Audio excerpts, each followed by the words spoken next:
8192 niveau de pression, je pense. Je suis pas sûr. 8192 96. pression. Oh oui, c'est 182.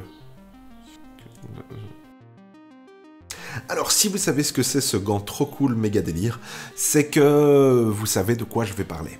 Une tablette graphique qui va vous permettre de dessiner sur votre ordinateur. Mais pas n'importe quelle tablette graphique, parce qu'il s'agit de quasi la moins chère qu'on puisse trouver sur Amazon, avec un petit écran. Alors, qu'est-ce qu'elle vaut? Est-ce qu'elle vaut encore le coup? Est-ce qu'il faut faire une mise à jour vers un autre appareil? On va le découvrir dans cette vidéo. Alors, vous êtes prêts? Eh ben, on y va.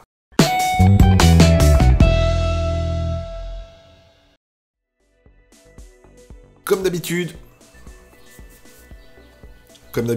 on met dans la description ci-dessous les liens avec les prix et caractéristiques des différents produits qu'on vous cite dans la vidéo. Alors n'hésitez pas à y jeter un coup d'œil, les prix seront plus à jour et il y a parfois de bonnes promos. Alors profitez-en. Alors là voilà, la petite XP Pen 12 Artist 12 de XP Pen, qui est un petit peu le constructeur cheap de tablettes dont on entend beaucoup parler.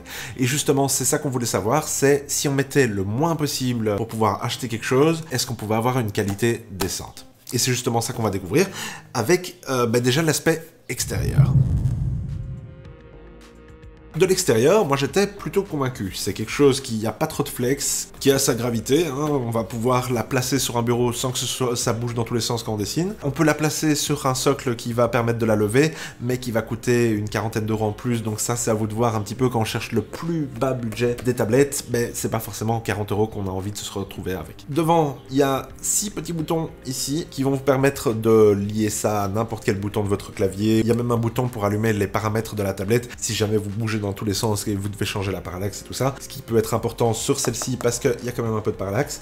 Et il y a une petite wheel de scroll tactile là qui va vous permettre de soit monter et descendre, soit zoomer, dézoomer. Et sur la tranche, il y a aussi 3 boutons. Les deux ici, c'est pour changer la luminosité qu'il faudra mettre au maximum quasi directement. Il faut que ça pop un petit peu sur une tablette graphique et malheureusement, c'est pas trop le cas. Donc vaut mieux le pousser au maximum. Même si les lumières ont tendance à être légèrement bleutées, vous pouvez toujours passer par la case calibration pour pouvoir vous en faire fi. Il y a aussi un bouton pour l'allumer, c'est pratique. Et encore un petit port USB-C, USB type C, qui va être vraiment pratique parce que ça va permettre de le brancher dans tous les sens. Comme ça, si vous avez l'ordinateur qui est en dessous du bureau, ou même comme ça, si vous avez l'ordinateur qui est aussi en dessous du bureau mais que ça passe derrière le bureau, peu importe dans quel sens est votre ordinateur. Mais en gros, le problème, c'est que cette petite prise USB-C, elle a tendance à être un peu... je vais pas dire elle y a du jeu. À cause de ça, ça donne pas de grande confiance quant à la durabilité de l'objet. Au niveau de l'extérieur, il y a aussi un petit stylet. La taille n'est pas la plus importante, c'est la façon dont on s'en sert, mais j'aime bien pouvoir m'en servir sur plus long.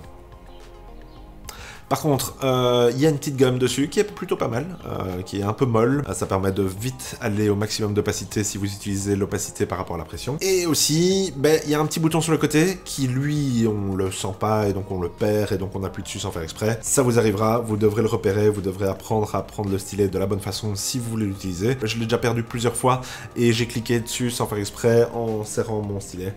Donc ça, c'est pas bien et il faut pas faire ça. Alors dans la boîte, il y a aussi un petit gant magique qui va vous permettre de ne pas graisser comme une planche à jambon votre tablette graphique en ayant les doigts qui frottent dessus à longueur de journée. Un petit porte-stylet et avec un petit support pour pouvoir les mettre. Et à l'intérieur, il y a des autres mines qui vont pouvoir aller à l'intérieur si vous l'usez. La pointe est un petit peu moins dure que l'écran pour pas risquer de le rayer. Au niveau du câble, on avait donc l'USB-C qui se branche dans la tablette. On a aussi un HDMI qui va se brancher dans un port HDMI femelle. Un port USB type A qui va se brancher pour les données, donc c'est comme une souris quoi. Un port USB type A qui va se brancher sur une prise de courant avec un transfo qui est compris dans la boîte et qui va vous permettre d'alimenter bêtement l'écran parce que ça demande quand même pas mal de jus cette petite affaire là. Alors moi ce que je vous conseillerais de toute façon si vous comptez acheter ce genre d'outil là, c'est d'avoir une petite rallonge HDMI à brancher devant. Moi j'utilise pour mon Rift pour pouvoir avoir plus de câbles. Et là ça s'est avéré être parfait pour pouvoir brancher ici, la mettre sur mes genoux, me mettre dans tous les sens, etc.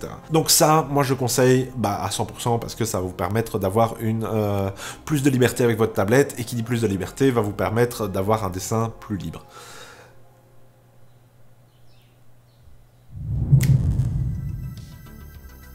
Avec une tablette graphique, ce qui est le plus important, c'est au final l'image. Et là, l'image, elle manque un petit peu de netteté, un petit peu de piqué. Je sais pas si c'est la matière de la tablette ou la diffusion des LED ou quelque chose comme ça. C'est pas aussi net qu'on peut l'avoir sur un écran de portable ou un bon écran IPS ou quoi. Alors la taille de l'écran, on est plus ou moins sur 15/26. En 16:9, mais en gros, la densité de pixels est suffisante que pour pouvoir avoir un dessin précis, et ça c'est déjà pas mal. Au niveau de la calibration, c'est un petit peu froid, mais c'est réglable dans les réglages, et donc ça, vous passez 1000K ou 2000K en dessous, et vous aurez quelque chose qui est beaucoup plus agréable si vous n'avez pas des néons au-dessus de la tête. Si vous avez des néons au-dessus de la tête, là vous devrez mettre un éclairage froid pour correspondre à votre éclairage d'intérieur. Alors au niveau du dessin, la captation est très bonne. Moi j'ai trouvé que les lignes sont correctes. J'avais peur d'un peu de tremblement et globalement ça va. Le seul problème de cette tablette là, c'est l'espace qu'il y a entre la vitre et l'écran. Et ça, maintenant ça a été réglé sur les versions Pro, mais les versions Pro sont à 70 € plus chères. Si vous avez l'écran qui est ici et la vitre qui est là, quand vous mettez votre crayon ici, si vous regardez sur le côté, en fait, vous le voyez là. L'angle, si vous voulez, de projection de votre curseur par rapport à votre stylet, si vous changez votre tête d'endroit, la parallaxe sera plus la même, donc il faudra recalibrer.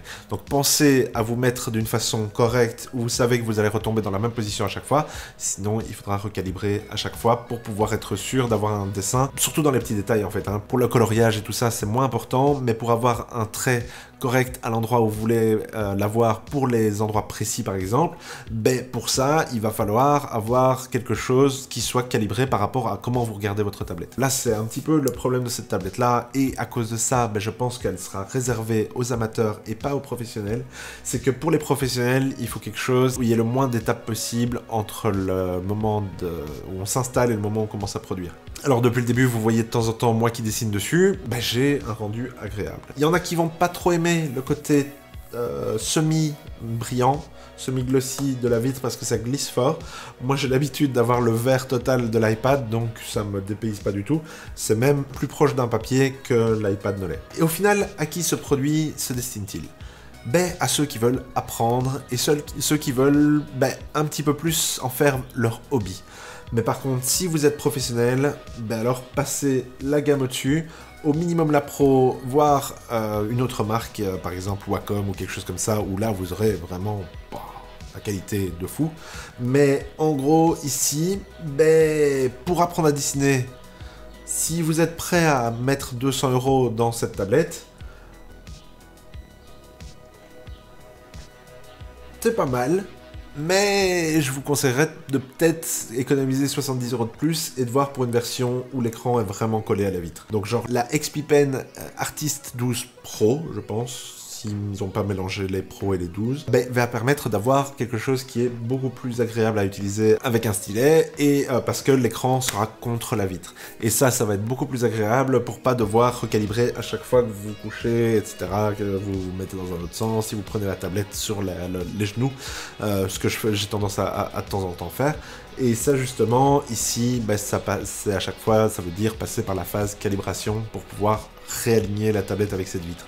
On a 8192 niveaux de pression sur le bout, et par contre, ce qu'elle n'a pas, c'est l'inclinaison. Donc ça aussi, si vous êtes un professionnel de l'image, il va falloir savoir que vous aurez juste un trait qui a l'épaisseur qui change, et pas l'inclinaison. Donc pour avoir un trait qui change selon comment vous vous placez, ça, c'est malheureusement, il faudra prendre une gamme au-dessus pour avoir ça.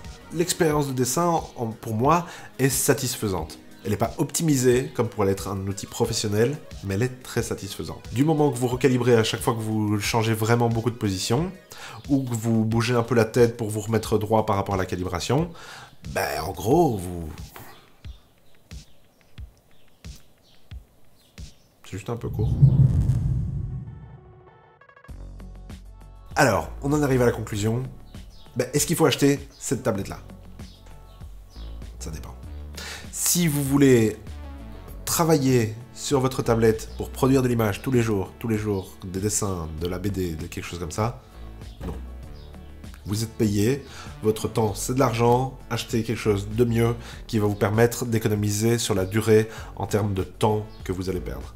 Donc il faut quelque chose de plus grand, avec plus de boutons, avec l'écran laminé, et donc au minimum prendre la XP Pen 12 Artist Pro, qui est à 70 € plus cher. On met les liens de toute façon dans la description. Ici, celle-là, ben, si vous êtes amateur ou que vous voulez apprendre à dessiner, vous avez déjà un ordinateur, et que chaque euro compte surtout. Pour 200 €, vous avez déjà quelque chose qui est déjà très bien, qui va vous permettre de prendre des bons réflexes, qui va vous permettre d'avoir un trait qui est correct, mais qui durera peut-être pas sur la durée, qui je pense, le câble va lâcher à un moment ou à un autre, parce que vu comment il est accroché dedans, il va y avoir des faux contacts à un moment ou à un autre, mais en même temps, bah pour ce prix-là, on trouve pas mieux. Donc, c'est un petit peu, voilà, l'investissement pour la durée, mais en même temps, ben, ça peut être très bien la bonne première tablette de l'apprentissage.